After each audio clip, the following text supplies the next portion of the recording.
What's good, YouTube? Cardfight King here. Aqua Life, baby. You already know. Alright, so day 4 we had some technical difficulties, and day 5. But I'm getting all that straight, and I'm gonna bring you day 4 right now, day 5 right after this. Probably gonna be short videos, and then we're gonna get day 6 done, today on Saturday. But for day 4, a subscriber of mine named Rivas Games 21 RG12 asked if I could talk about the Maelstrom Stride unit and how it will affect the meta, when it comes out. So I'm gonna do that in addition to day 4. So for day 4, we got my boy, the Mr. I'm $5 because of the Aqua Force hype, Supersonic Sailors. Now when he came out in set 9, pretty much it was like you could feel a shift in Aqua Force happening with Glory Maelstrom and everything, and eventually, Glory Maelstrom never fit the build of Aqua Force really, because he was just Counterblast 1 on 5 damage, and guard manipulate, you can't use your grade 1s, and I gained 5k, but it didn't really do too much. Things like glare and stuff outclassed that. But when Transcore came out, I played Transcore Glory, and this guy was pretty good in the deck, but his use wasn't really fully realized until Tetradrive came out. When Tetradrive came out, this guy was great. He can unflip damage, so Tetradrive can have that extra reset. I personally didn't use him super often because I didn't need to, and I felt as if he was best used as an emergency card because limit break format, for me was the most skillful format, and a lot of times I like to keep my 10k shields in my hand so I can block things. But if I'm going for game or anything, I would be like, okay, I can throw him into the soul, get that, I'm at 5 damage. I have one counterblast available for use. Put him in the soul on flip. Now I have 2. Now I can restand with Tetradrive again. So that's pretty much how I use this card. And in the future, this guy's going to get even better, which is probably why I don't know why people put him at $5, but he's $5 because Magnum Assault and Orthea primarily. Even the new Maelstrom Stride, they do Counterblast 1 to either hit the extra battle or get off a very powerful effect.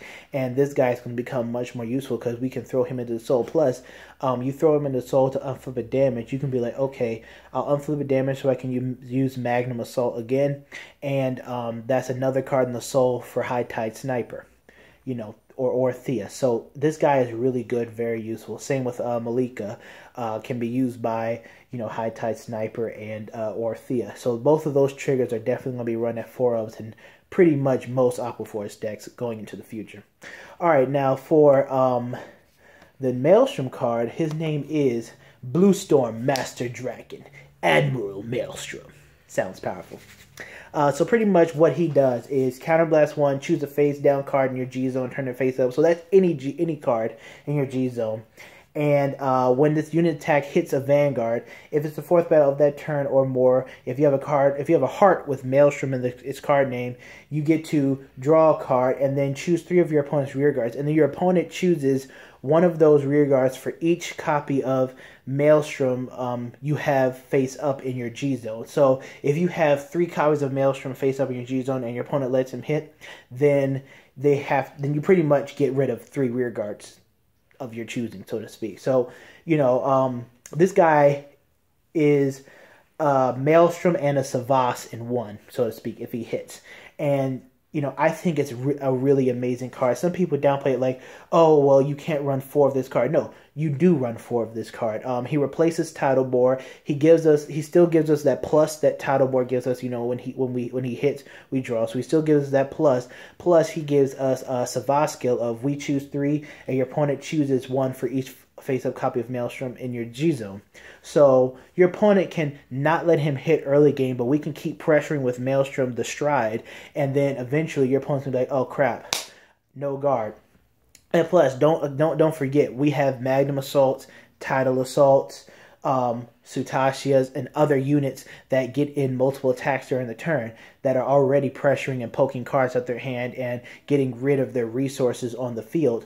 So, when this card will eventually hit, they're going to be in a bad position because, like, dang, I was trying to block this card early game, but then I can't deal with the other rear guard attacks, and now he hits, he's going to draw a card and get rid of more than one of my units because he has, you know, face-up Maelstroms that I did not let hit. So again, this brings this brings another type, pretty much an updated type of pressure to Maelstrom. Now, obviously, you're not always going to hit with it late in the game. You're not always going to hit with the early game because it's Vanguard. You know, things happen. But that's just one out of many scenarios that I can come up with that, you know, they leave it for late game and then they get hit and then they do it. That's pretty much one of the better scenarios. But again, it's not always going to happen. So I think this card is going to affect the meta very heavily, especially because everybody's hyping up Aqua Force. A lot of the Japanese channels that I have seen use Maelstrom over Savas sometimes.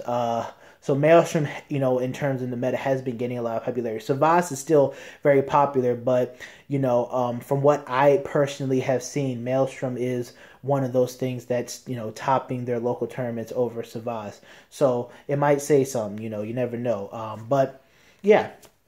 So that's all I got for day 4, and, you know, Maelstrom, I'm super excited for, you know, my OG avatar coming back and everything. But yeah, this is the Cardfight King. I'm out. Stay tuned for day 5. Peace.